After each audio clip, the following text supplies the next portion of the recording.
araw, panibagong pasyalan na naman ang ating bibisitahin sa video nating to.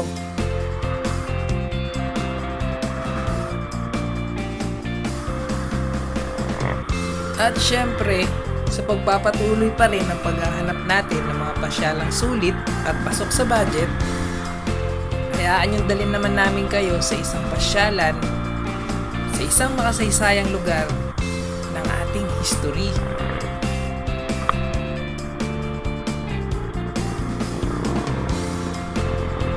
Matatagpuan nga ito dito sa probinsya ng Tarlac, sa bayan ng Capas.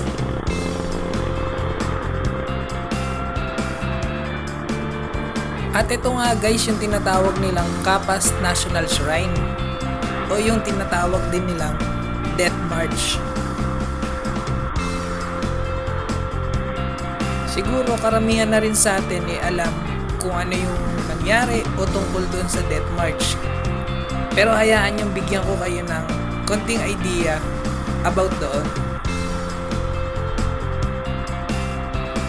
Pero bago natin simulan yan, kung ngayon mo lang napanood itong video na to at kung sakaling magustuhan mo, pa-like and share na din. Nang sa ganun, mas marami pa ang magkaroon ng idea sa lugar na ating papasyalan. At huwag mo na rin kalimutan mag-subscribe para maging updated ka sa susunod nating adventure. So guys, yung naging starting point pala natin sa biyahe natin, since nandito na tayo sa probinsya ng Tarlac, nagsimula nga tayo doon sa Barangay San Miguel sa Tarlac City.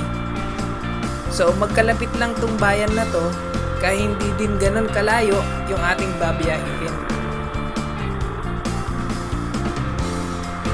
Ang bayan ng Capas pala guys ay isa sa 18 municipalities dito sa lalawigan ng Tarlac. So simulan na nga natin habang nasa biyahe pa tayo.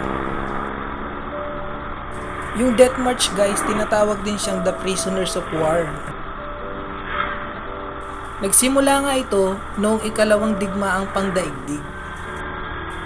Noong April 9, 1942, mahigit sa 76,000 na mga sundalo ang napabilang dito. At 10,000 nga dito ang mga sundalong Amerikano.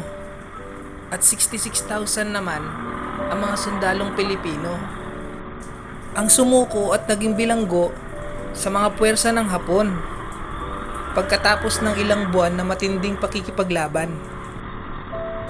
At puwersahan nga silang pinaglakad ng 66 na milya o 106 kilometers. Grabe, di ba guys? Napakahaba nun. Ang Death March din dito sa Pilipinas ay mas kilala sa tawag na Bataan Death March. Dahil nga nagsimula nga silang maglakad mula Maribeles, Bataan noong April 9, 1942 at nagtapos dito sa Capas, Tarlac noong April 17, 1942. Libo-libo ang namatay dahil sa kalupitan ng bumihag sa kanila. Ginutom at binugbog ang mga nagmamarcha. Pinagpapalo at pinaghahampas naman ang mga mahinang maglakad. Libo-libo din ang namatay dahil sa sakit. Malawak ang naging pinsala nung nakaraang digmaan. At malawak din ang mga kwento na nangyari sa ating kasaysayan. Ito pala guys yung mapa kung saan sila nagsimula at kung saan din sila nagtapos. At from Maribeles, Bataan nga, dumaan sila ng probinsya ng Pampanga hanggang marating nila ang probinsya ng Tarlac at nagtapos nga sila dito sa Capas. Maganda rin kapag meron tayong pagkakataon na bisitahin yung mga historical landmark o places ng ating kasaysayan para makapagbalik tanaw tayo sa pangyayari ng nakaraan. So guys, nandito na nga tayo.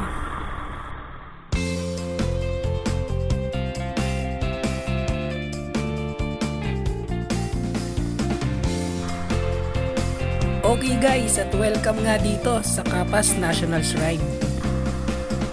So guys, kuha muna tayong ticket dahil nga meron dito entrance fee.